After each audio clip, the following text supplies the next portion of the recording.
Hey guys, it's me again. I'm coming on. Missed you guys. It's been a slice and it's been a minute. I hope you're all staying blessed and not stressed no matter where you are. The topic I'm bringing up today is, when does woke hurt? When does woke stray away from what we're truly after here, which is to be awake? We're here on an ascension journey. We're trying to awaken to the possibilities of everything. And when you are awake, you are trying to love one another. When you are awake, you're trying to find that balance. You're trying to find that middle ground. You're trying to come out of yourself, learn most about yourself, and be your truest self. So when certain things shape that awakenness, things in our modern day, things that surround us everywhere we go, when does the woke movement that encompasses a lot more movements for the marginalized impede us from awakening? And that's what I want to talk about today. How this all started for me was, I don't qualify myself as someone who's very political. I don't qualify myself as someone who gets into this a lot, but I have had this happen to me, and I feel like it's about time that I do talk about it. So a couple days ago, I put a post up. It was about these two, and they stated themselves two lesbian women who were around the same age as me, I would say in their 40s, and they were stating that they were gay and they were okay to stay in their female bodies. And the thing is that they were saying in their video that had they been a teenager in this time, in this type of atmosphere, in this type of environment, would they have made the same decisions? Would they have felt that they should be pushed more so to become the male gender, etc.? And this was just their point of view. Now, the thing was that I, in turn, posted this video simply because in my teen years, I was a big tomboy. I was having my own sexual issues. I mean, with my gender identity at that time. I realized as time went on what my true gender identity was and what my sexual preferences were by just living my life. But I wondered if, like the lesbians in that video, if I also would have felt more of a push, because obviously I was young and I could foster different ideas and mentalities at that time that might have been a little more impressionable. Like, I was an impressionable teenager. What can I say? That's how I started smoking. That's how I started doing a lot of things because of peer pressure, etc. So if, let's say, for example, it's more woke to be part of that community, maybe I would have been impressionable enough to make a different decision. I was just sympathizing with what these women said. And I, as someone who is a human being too, felt like I should be able to voice my opinion and how I felt at that time. And how in this day and age, I don't know how I would have turned out the same way, or if I would have turned out the same way. And I feel like I was entitled to express that as someone who sympathized with these women and what they went through. But that was not what occurred. What occurred was a lot of my friends and family started tearing me apart left, right, and center. They were throwing all these key words at me. They were calling me things that, or at least seemingly calling me things that I didn't feel I was. And then on top of it, they all turned on each other for those that felt somewhat like me, for those that didn't feel like someone like me, etc., etc., etc. They were ripping each other apart. And I was like, how does woke, or how does understandings of these marginalized groups cause so much hatred? And that's where I feel like it inflicts on those that are trying to awaken. If you, just like me, feel like the world is getting to a point where you're walking on eggshells all the time, where 5% of the population is seemingly starting to control the 95 or the majority, it is a scarier place, simply because we're not finding the middle ground. We're not listening to both sides. You're either one or the other, and that is causing more division, and that is a scarier place to be. Where's the love? Where's the compassion? Where's the understanding? Persons in this woke mentality tend to say that they got into this advocacy to defend marginalized groups, correct? And yet, at the same time, because of their stringent siding to this or adoptive mentality, they end up in turn not understanding the other side or being opposed to the other side, which causes the division. The same division they were trying to not create for that marginalized group. They're now inflicting that on another group. Now, does that matter that it may be what people would call the majority? If the majority is being afflicted on for not feeling the same way, shape, or form as some of these movements, they are being canceled out in this cancel culture. So when does it become dangerous? So, for example, like when you are talking about the movements involved in the woke nature, you're talking about things like Me Too, the LGBTQ community, Black Lives Matter movement, Taking a Knee movement, or even All Lives Matter movement. There are more movements. It's basically stemming from, some of them stemming from trying to overtake or to minimize and or to kind of put an awareness, especially an awareness to those that are privileged or to those that discriminate or those that impose systemic oppression. Now, this social leftism that is occurring is taking away from the compassion level for the right-leaning persons, or this division that has occurred because of the woke mentality. Now, the thing is that if you're not woke, you're probably canceled out. And doesn't cancel culture kind of cultivate the same type of disturbance? Like if somebody feels like they're canceled out, does that not minimize their actual rights as a human being? Does that not impede them from actually sharing who they truly are? Does that not impede them from basically expressing oneself? And this is where the woke culture gets a little more scary, because what people may not understand is that in some ways, it is minimizing freedom of speech. It's actually showing the puppeteers of this world, how can we minimize freedom of speech of others by throwing key words at people and making them feel subjected to ostracization. Now, if let's say, for example, the key terms I'm talking about are things like bigot, things like transphobic, things like racist, things like hater, things like terrorist, okay? These are these key words that occur. Right now in this place that we're in, where, wars are breaking out, there's this woke understanding too that you have to pick a side, you have to pick a country, a nation to defend. And at the same time, it's like what we're not realizing is that we should eliminate this right or left mentality and say, let's focus on what's really happening here, guys. Children and women are dying. Men that choose not to be a part of the war are dying. That's the main takeaway. It's not who's on one side and who's on the other side. It's we are human beings and there are people dying. So the thing is that if you're going to use trigger words like, oh, these people are terrorists, that encompasses a whole group of people. That encompasses people that may have nothing to do with the actual war itself. And yet they're being put into this framework of being a terrorist on one side or the other. So it is taking away, that word terrorism is taking away. It's actually keeping people confused, is actually keeping people all perplexed, is actually keeping people from the main focus of stopping women and children and men from dying. Because the more confused we are, the more we fight against each other, the more we go left and right, the more we get up in arms for a side versus the main takeaway becomes a scarier place. And those that puppeteer us are watching. They're trying to see if they use these catchwords, if they use these movements in the right way, will it divide people further? Now, I don't think that this is what the intention was of those that started these movements. Please understand. Do I think that if you're Black and you feel oppressed, that you shouldn't fight for your rights and you shouldn't fight for how the freedom should be spread across?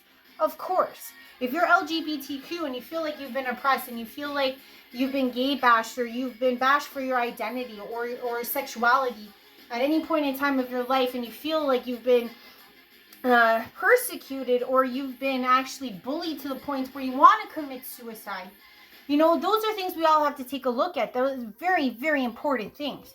Now, the thing is, do I feel like you deserve all of this to fight for your rights as well? By all means. And the same thing goes for taking a knee. The same thing goes for the Me Too movement.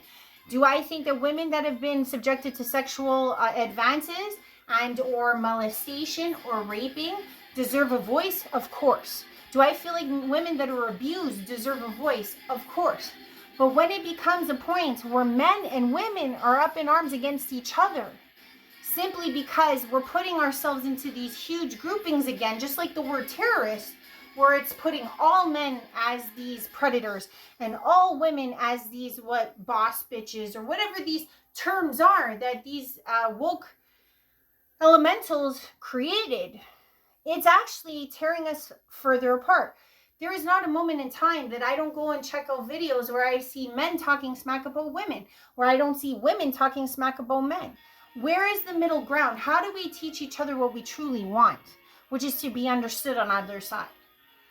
Like I said, when I put up that video and I tried to describe that I too was struggling with my own sexual identity as a teenager and I was trying to sympathize, it got turned around and I became the bigot and I got called transphobic so it's like even me trying to sympathize caused such a negative response for one person or another within one of these groups. Now the thing is that do I feel that I was treated fairly? No. Do I feel like anybody was listening to me? No. All I knew is that I was being canceled. All I knew is that I wasn't fitting into the construct of what it means to be a part of this movement or this advocacy for those that feel, marginalized. I can never know what it's like to be Black. I can never know what it's like to be a man in this lifetime. I can never know what it's like to feel like I'm a man in a woman's body. But I sure do want to learn, but I sure do want to grow, and I sure want to sympathize, and I sure want to get to a place where we all love and have compassion for each other. But I feel like, at least for myself, woke causes more hurt. Cancel culture causes more hurt. Like, I'll give you an example. There's a particular group that I'm speaking of that makes up, let's say, 5% of the populace. Yet, certain laws have been imposed, at least here in Canada, that enforce me to identify who I am, okay? Not that I truly care either way, but I don't have a choice in the matter now. Here in Canada, Bill C-116 is now forcing me to use pronouns. It's now forcing employers to use pronouns. And I'm not saying that people should not be regarded. That is not my point. My point is, for those that were never doing this before, we have to do it now. Okay? Whereas before, I never really had to go around specifying exactly as I identified, but now I'm being forced to do so. Even if you look at the comedic environment, a lot of comedians are feeling stifled. A lot of comedians feel like their freedom of speech is being taken and drawn away. And I'm not saying that we should not be aware or sympathetic again, but what I'm saying is that sometimes when we put these divisions up, we don't look at what the puppeteers are doing in the background. If we are minimizing people's freedom of speech, that's a scary place for all of us. Okay? If somebody shoots out these drastic keywords at people that terrify people of being called, because truly, I don't like being called a racist. I don't like being called a bigot. I don't want to be called transphobic. I don't want to be called a terrorist. People will do anything not to be put into these groups, right? These marginalized groups, the same groups that are trying to fight for marginalization. So if I'm being put into a category, if I'm being put into a box, that gives the puppeteers a lot more control. Do you know that because of this woke mentality, this woke movement in its entirety, embodying all other movements, has caused capitalism to soar? People like Nike, Pepsi, huge conglomerates, huge corporations are using this woke movement to make more money for themselves, to propagate that it's okay to cancel people out. And in this sense, this stifling forces people to conform. And those that puppeteer us are watching. They're watching to see if we conform because of these trigger words. Do we conform because people are trying to take away our simplistic social status? They're trying to take away our simple freedom to express ourselves. Now, the thing is that we have to find this middle ground. We have to find this gray area, because I do truly feel like we do need to stop certain things. But we cannot be creating more divide in order to solve other smaller issues or other bigger issues.